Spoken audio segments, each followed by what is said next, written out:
So guys, today we will discuss about evaporation and factors affecting evaporation. Okay.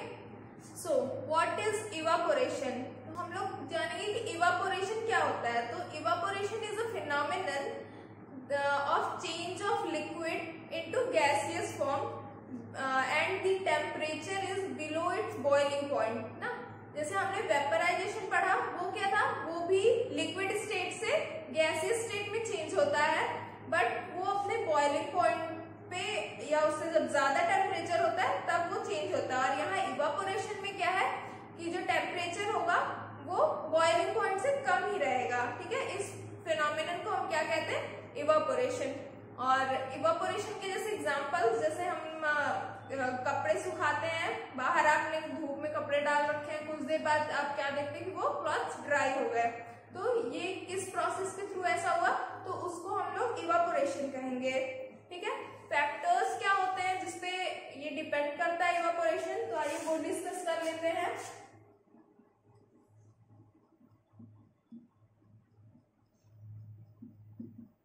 Factors affecting evaporation. ठीक है, तो इसमें हम लोग पहला देखेंगे increase in temperature.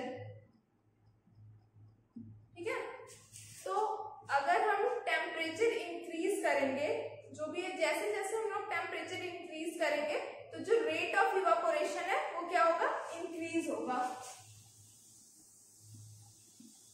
Rate of evaporation increase होगा. ठीक है, दूसरा फैक्टर क्या है, increase in surface area. Increase in surface area, तो जैसे अगर आपने देखा होगा कि अगर आप गीला कपड़ा आप लीजिए, ठीक है, वेट क्लॉथ लीजिए, आप उसे ऐसा मोड़ के एक जगह रख दीजिए और एक दूसरा कपड़ा लीजिए, उसे आप फैला के रख दीजिए ना. यानी एक कपड़े को आपने इतने सरफेस एरिया में रखा, उसी को आपने फैला के इतने में कर दिया, तो आप क्या देखेंगे कि जिस कपड़े का सरफेस एरिया जो ज्यादा एरिया कवर कर रहा है, वो क्या करेगा, वो जल्दी सूखेगा, जल्दी से ड्राई हो जाएगा, क्योंकि सरफेस एरिया बढ़ गया, पार्टिकल्स इतने दूर में है. तो ये सब पार्टिकल्स क्या होंगे, जो वाटर वेपर्स है, जो लिक्विड पार्टिकल्स है, वो जल्दी से कन्वर्ट हो जाएंगे वाटर वेपर में. ठीक है, तीसरा फैक्टर हमारा है डिक्रीज इन ह्यूमिडिटी.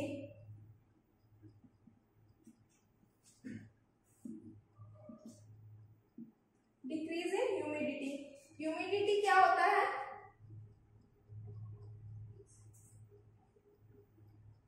ह्यूमिडिटी मतलब कि सराउंडिंग्स में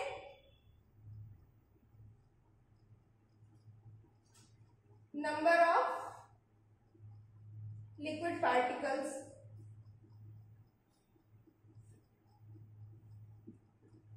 ठीक है, तो हमारा जो सराउंडिंग है उसमें जैसे कि क्या कहेंगे, अगर लिक्विड पार्टिकल ज्यादा है तो हम लोग क्या कहेंगे कि ह्यूमिड है. जैसे कहते हैं ना, आज का थोड़ा ह्यूमिडिटी ज्यादा है एयर में, तो यानी कि वहाँ वाटर पार्टिकल्स जो है, लिक्विड पार्टिकल्स जो है वो ज्यादा है. तो ह्यूमिडिटी अगर पहले से ही सराउंडिंग में ज्यादा होगी, तो आप ये सोचिए, ह्यूमिडिटी अगर सराउंडिंग में पहले से ज्यादा है, तो जो कपड़े या जो भी चीजें हैं, वहां से जो लिक्विड के पार्टिकल्स है वो वहां से मूव नहीं करेंगे, वो वेपर में जल्दी ट्रांसफॉर्म नहीं होंगे, क्योंकि जो हमारी सराउंडिंग है वो एक फिक्स्ड अमाउंट ऑफ पार्टिकल्स ही अपने पास रख सकती है या फिर अब्सॉर्ब कर सकती है, तो वो ज्यादा नहीं लगी. इसलिए अगर ह्यूमिडिटी कम रहेगी तो हमारे जो रेट ऑफ इवापोरेशन है वो जल्दी होगा. तो यहाँ पे ये चीज कम होनी चाहिए, decrease in humidity. Let's move to our next question. तो हमें इसमें क्या करना है, ये बोल रहा है, क्वेश्चन क्या है, convert the following temperature to the Kelvin scale. ठीक है, फर्स्ट पार्ट क्या है, फर्स्ट में दिया है 25 डिग्री सेल्सियस और सेकेंड में क्या है 373 डिग्री सेल्सियस. तो हमें सेल्सियस से किसमें कन्वर्ट करना है, केल्विन में. तो हम क्या करेंगे, इसमें ऐड कर देंगे, सिंपली बस हमें ऐड करना है 273.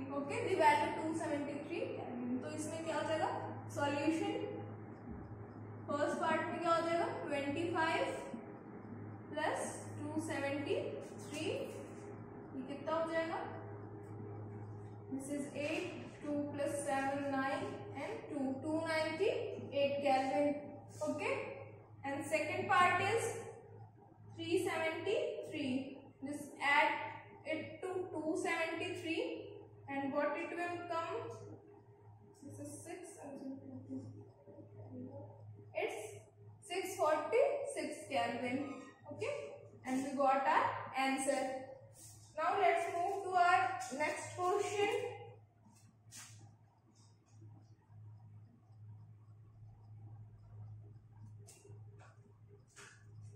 So our next question is, naphthalene ball disappeared with the time without leaving any solid. तो क्या है कि क्या कह रहा है कि इसके लिए हमें रीजन देना है कि ऐसा क्यों हो रहा है कि जो नैप्थलीन बॉल्स होती है वो क्या होती है, डायरेक्ट सॉलिड से गैसियस फॉर्म में चेंज हो जाती है और वो लिक्विड फॉर्म में नहीं आती है। तो ये हमने पढ़ा था, इसे हम इस प्रोसेस को क्या कहते हैं, सब्लिमेशन। ये ऐसा प्रोसेस है जिसमें कि वो डायरेक्टली सॉलिड स्टेट से गैसियस स्टेट में मूव कर जाता है। ठीक, second is we can get the smell of perfume sitting several times away. ना क्या कह रहा है कि हम जो परफ्यूम की जो महक स्मेल जो होती है वो क्या करते हैं, मतलब काफी दूर हम अगर बैठे भी हो तो हमें उसकी स्मेल आ जाती है। तो ऐसा क्यों होता है कि जो एयर के पार्टिकल्स होते हैं वो क्या होते हैं, काफी दूर दूर होते हैं, वो जल्दी ट्रेवल भी कर सकते हैं। तो अगर हमने परफ्यूम यहाँ लगा रखा है तो वो आपको कुछ देर बाद वहां आप इसे स्मेल कर सकते हैं। ये ऐसा क्यों है, क्योंकि arrangement of particles of gaseous state ना, उनके पार्टिकल्स काफी दूर दूर होते हैं और वो ट्रेवल जल्दी कर सकते हैं। Now let's move to our fourth question, that is arrange the following substance in increasing order of forces of attraction between the particles water, sugar and oxygen. Fourth question क्या कह रहा है, वाटर, शुगर एंड ऑक्सीजन। तो इसे किस order में हमें states of matter, इसमें मतलब क्या करना है, force of attraction, force of attraction के अकॉर्डिंग इसे इंक्रीजिंग ऑर्डर में लगाना है, इंक्रीजिंग ऑर्डर में। ठीक है, यहाँ हम क्या देख रहे हैं कि ये वाटर, ये क्या है, ये लिक्विड फॉर्म में है, ये किस में है, सॉलिड में है, और ये तो गैस है ये। ठीक है, तो हमने क्या देखा था कि जो फोर्स ऑफ अट्रैक्शन होता है वो किस में ज्यादा होता है, सॉलिड में। तो यहाँ पे हमारा सॉलिड में क्या, शुगर, तो ये हो जाएगा पहले शुगर, देन लिक्विड, लिक्विड में हमारा है वाटर, और गैसियस फॉर्म में ऑक्सीजन। तो ये हो गया, ये हमारा क्या हो गया, सॉल्यूशन। सिंपल सा सॉल्यूशन हमारा है। इसने ये पूछा था increasing order, sorry it's increasing order, या तो ये इंक्रीजिंग ऑर्डर में sugar, water and then oxygen. Fine, now let's move to our fifth question, what is the physical state of water at, ये हमसे क्या पूछ रहा है, फिफ्थ क्वेश्चन, हमें बताना है physical state of water at, पहला है 25 डिग्री सेल्सियस, दूसरा है 0 डिग्री सेल्सियस, और तीसरा है 100 डिग्री सेल्सियस। तो हम जानते हैं 25 डिग्री सेल्सियस ये क्या होता है, रूम टेम्परेचर। तो इसमें जो वाटर होता है वो अपने लिक्विड फॉर्म में ही रहेगा, यानी वाटर फॉर्म में ही रहेगा। 0 डिग्री सेल्सियस, 0 डिग्री सेल्सियस में वाटर क्या है, वो दोनों फॉर्म में एग्जिस्ट करेगा, in the solid form as well as in the liquid form.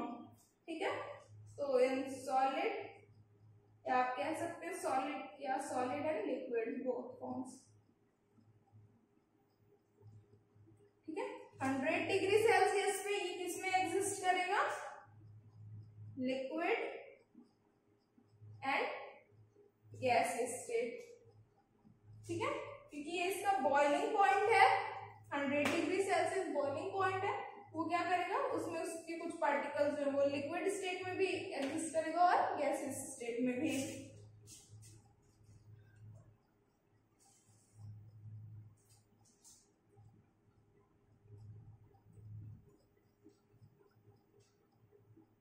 अब हम देखेंगे अपना नेक्स्ट क्वेश्चन, क्वेश्चन नंबर 6, जिसमें कि रीजन पूछ रहा है,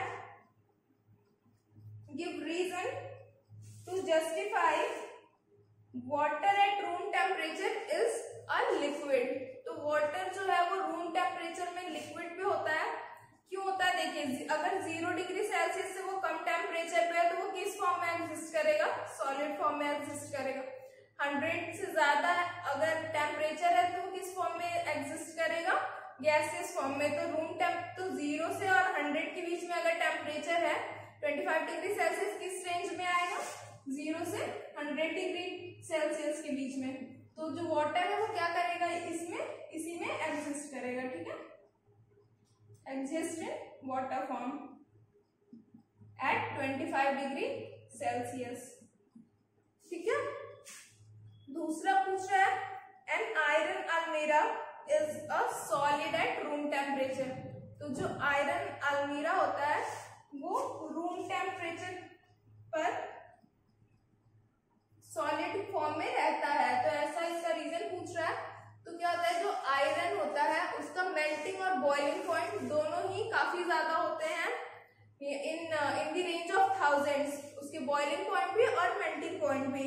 it is in the range of 1000 but room temperature it is 25 degree Celsius. तो वो इसलिए सॉलिड फॉर्म में ही अपने नॉर्मल फॉर्म में एग्जिस्ट करता है। Fine,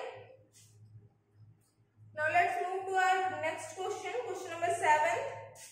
Why is ice at 273 Kelvin more effective in cooling than water at the same temperature? Question क्या कह रहा है कि at 273 केल्विन जो आइस है वो ज्यादा इफेक्टिव कूलिंग शो करता है देन वाटर। तो इसका रीजन क्या होगा कि जो आइस है वो that has more absorption power, means it can absorb more heat energy and can convert into water.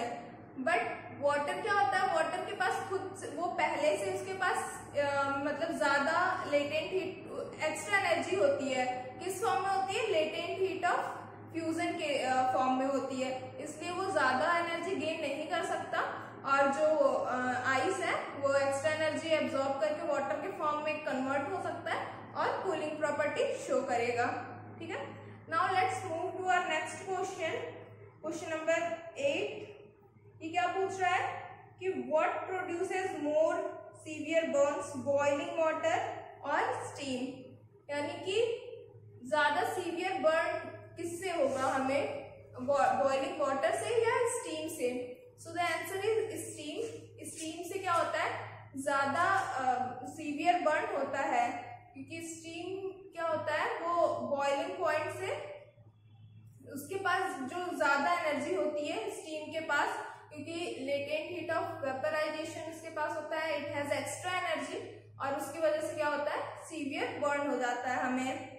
ठीक है, अगला क्वेश्चन है, we have to complete the diagram, the processes are asked.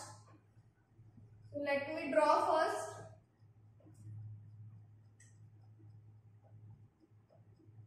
It's solid, liquid and gas.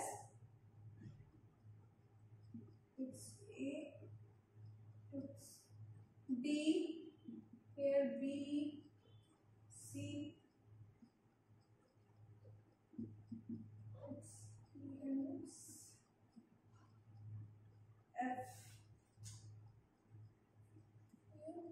increase heat and decrease pressure, decrease heat and increase pressure। ठीक है,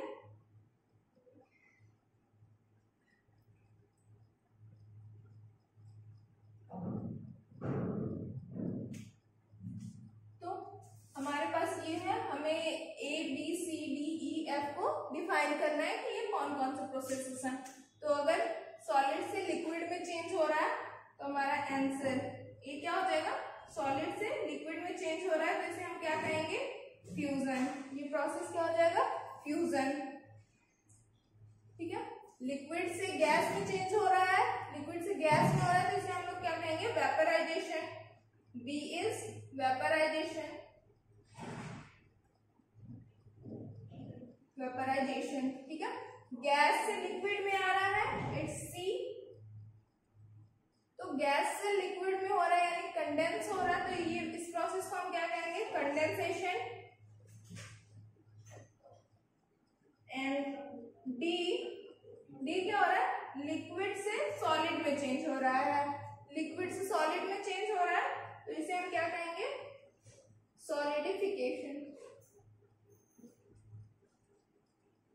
solidification.